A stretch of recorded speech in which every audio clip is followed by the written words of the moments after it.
Right. The two of you have been collaborating for more than a quarter of a century to study just about every possible kind of imbalance and risks of death in human society.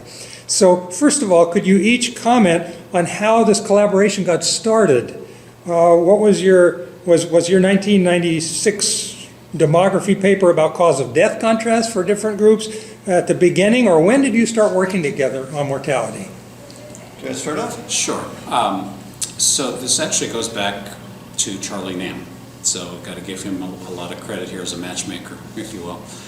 So Charlie Nam was PA president in 1979, a wonderful mentor to me at Florida State. And Charlie and Rick had started working together on a NIA-funded project on cigarette smoking and mortality while I was in graduate school. So Rick was at Colorado by then, Charlie was my mentor at Florida State. The two of them were working on a project, hired me as an RA on the project. Uh-huh. And so they were very gracious, generous with me to bring me on. And so our first couple of papers were from that project. And then later on, after that, then Rick said, how would you like to collaborate? And I had fun working with him. And so it started from that Charlie Nam and Rick working together and bringing me on. How did that project get started? It was great to work with Charlie. I was interested in looking at research differences, especially health and longevity, and smoking is the major preventable cause of death. Charlie had done some work on that in the past, and so interacted with him a little bit and asked if he wanted to collaborate. And it was a nice working relationship. It was good to have some grant funding for part of that. And so we've published a number of papers looking at cigarette smoking and mortality, and that kind of started things to then say, smoking's important, but there's other risk factors that we should also investigate. Was David Sly also in that project? We interacted with David, but didn't collaborate with him. So okay, yeah. I know he's interested and has done quite a bit with smoking. Yeah, right. Yeah. Well, you usually have worked in larger teams of scholars, not just the two of you, but lots of other people too, often with graduate students and postdocs. How did those collaborators get involved in your work? And how has the organization or institutional setting for this work evolved over the decades of your collaboration? Well, I worked with Bob when he was at a number of different institutions, so at Florida State and LSU, and then Texas, and now North Carolina. So it's nice to work from a number of different places. Institutions were very supportive of collaborative work. We worked on individual papers, and then we're fortunate to have a number of funded projects. With the funding, we were able to support a number of graduate students.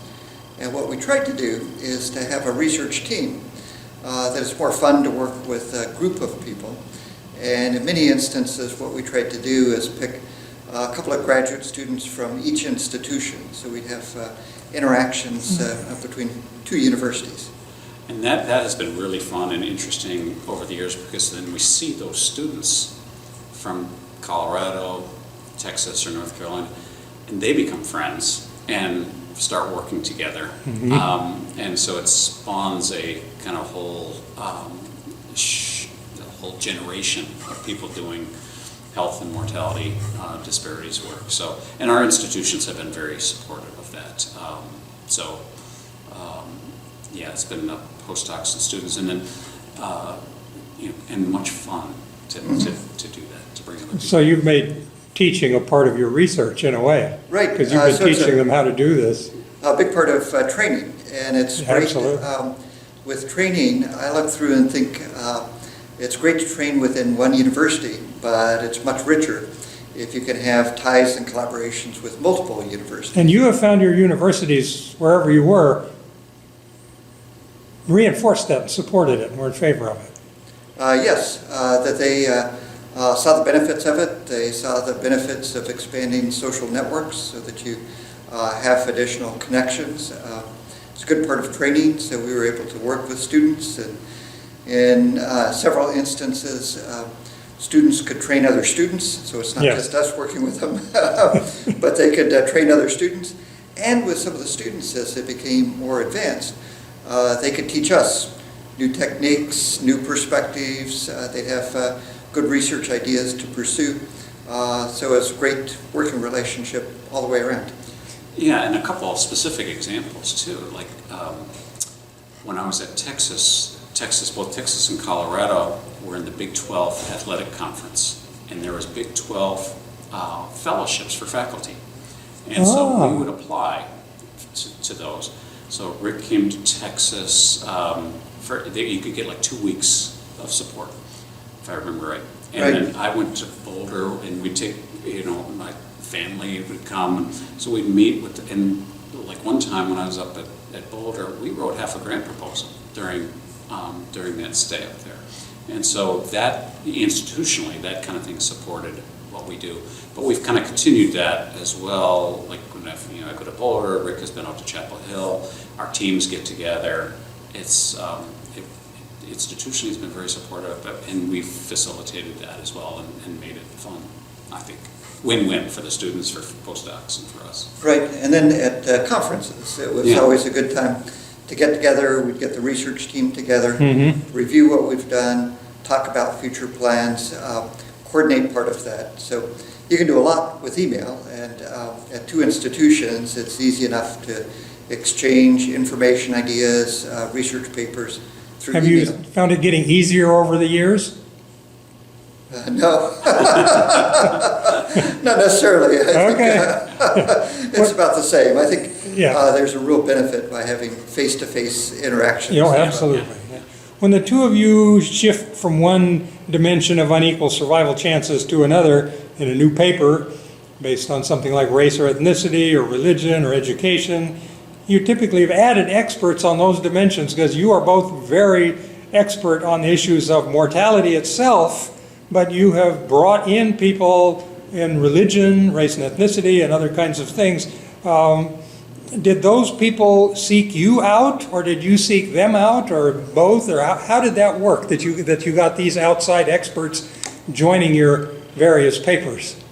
I'd say typically it's been us asking others to join in on a paper or two or on a grant proposal.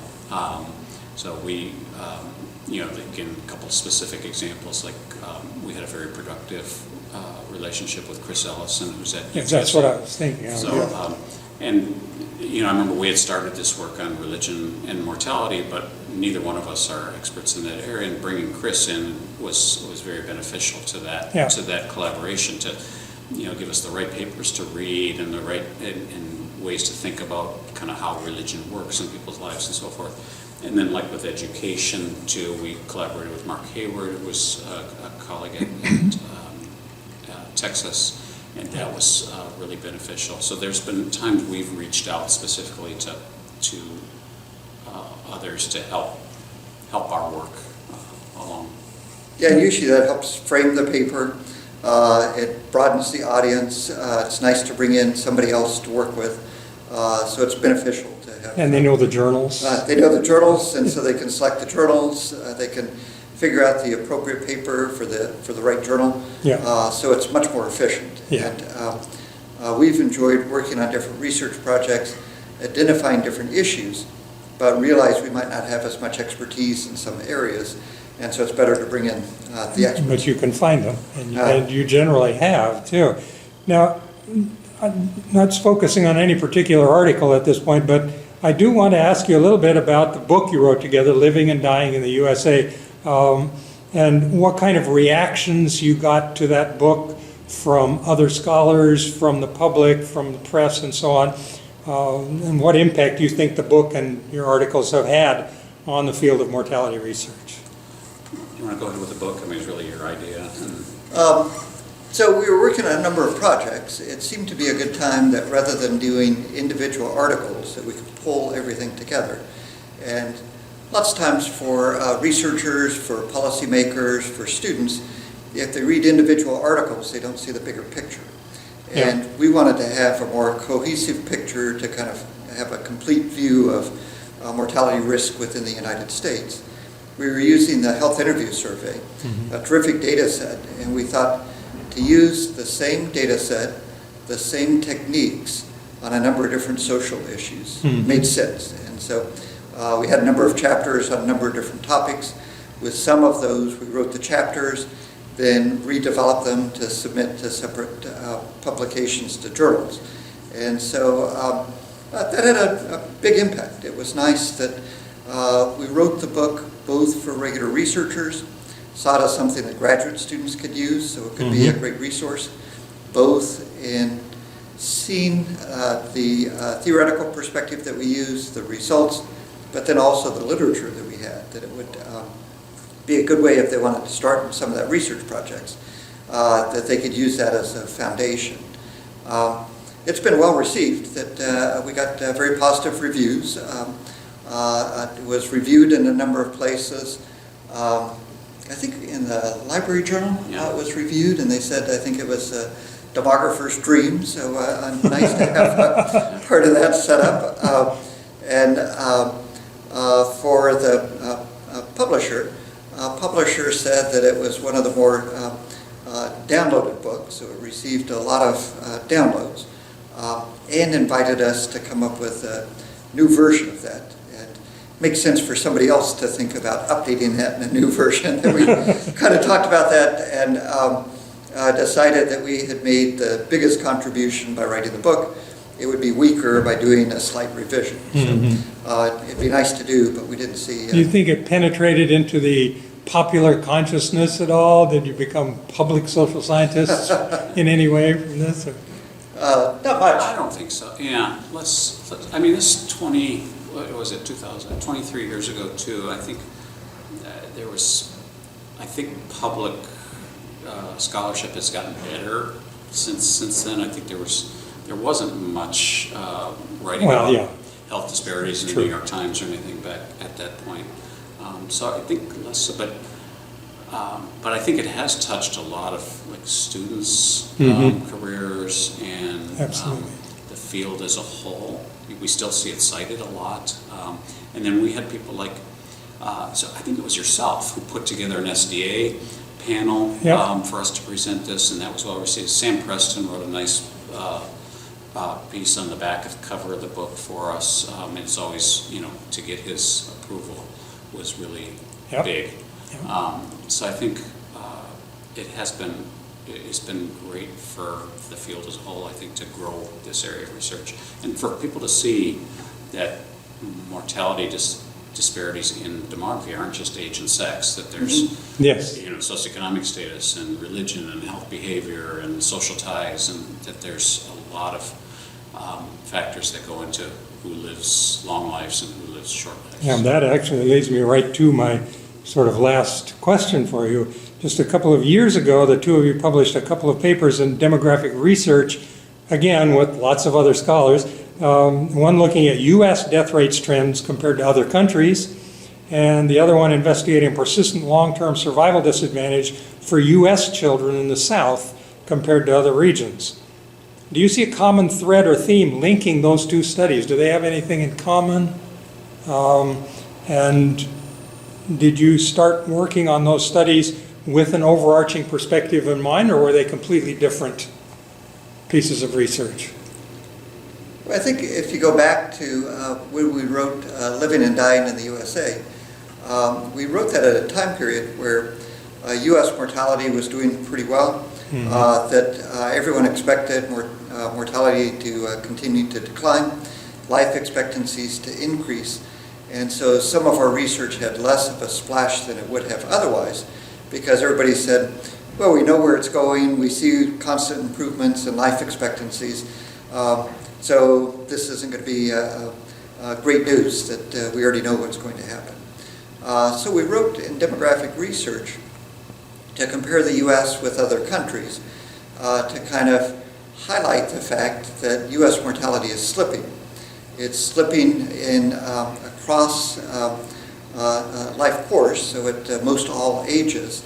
Life expectancies have slipped over time, so the U.S. has fallen further behind. In the 1980s, U.S. life expectancy was kind of in the middle of the pack for most high-income countries. Now it's at the bottom of it, so we've really slipped. Last couple of years we've seen further declines in life expectancy, in part due to COVID. So I think it's all the more important to look at differences in life expectancy. And for the last couple of years, we started doing more research on early life mortality. And part of that was prompted by some of the trends that we saw internationally. Part of it was we had looked at adult mortality, but hadn't focused on early life. And early life mortality, as you might expect in the U.S., doesn't do well compared to other high-income countries. And so you were kind of, so the children, their early life mortality was kind of a follow-on to your other comparative work. Even though it's comparing U.S. regions instead of countries, it's still the same kind of idea that you can see these comparisons. Now, there's another paper in 2022 about influences on survival that you said were outside the skin. And is that part of this same overarching perspective? It seems like it might be. Indeed, yes. So we did these international comparisons, but what that, and it shows the U.S. not doing well in these ages 0 to 25 is what we're focusing on. And so we looked then internally within the country as well to look regionally by race, by socioeconomic status, and so forth. So that particular paper, the Outside the Skin, focused on race disparities in early life mortality. And there's been lots of work, some of which we've been involved with, that shows like how does racism get inside the body. Yeah, that's been very popular, the inside the skin version. Right, and, yeah. And so our sense in this paper was it's not always inside the skin either, it's in salts. It's right out there in your face. Yeah, so and especially ages, like especially 1 through 25, you know, a lot of disparities due to things like homicide. But getting shot with a handgun is not inside your skin. Right, Exactly, right. So the idea there was that the kind of effects of racism can occur both externally as well as internally. Yeah. So you're not saying that the inheritance of mortality risk and the cumulative effect of racism over time and the weathering hypothesis and all of that, it's there, and there's something going on, but that's not the whole picture. Not the whole picture. There's still a lot of stuff in our faces. Exactly. And the idea that if you focus on adults, you really get a different picture, a different image. So you can think about cumulative disadvantage. If you look at early life, all of a sudden it's a little bit different. And in early life, a lot of individuals die from preventable causes of death, especially violence and a number of external causes of death. Yeah. And so those could be prevented. Those are outside the skin, and those are quite distinct from what people are worried about with chronic degenerative diseases. Well, please continue to keep us on track. When we veer one way or another in our popular focus on mortality, I hope you'll keep adding a course correction now and then to keep us on the main track of trying to make progress against what the French call the conflict, the struggle against death. So thank you very much. Thank you. Thanks, Woody.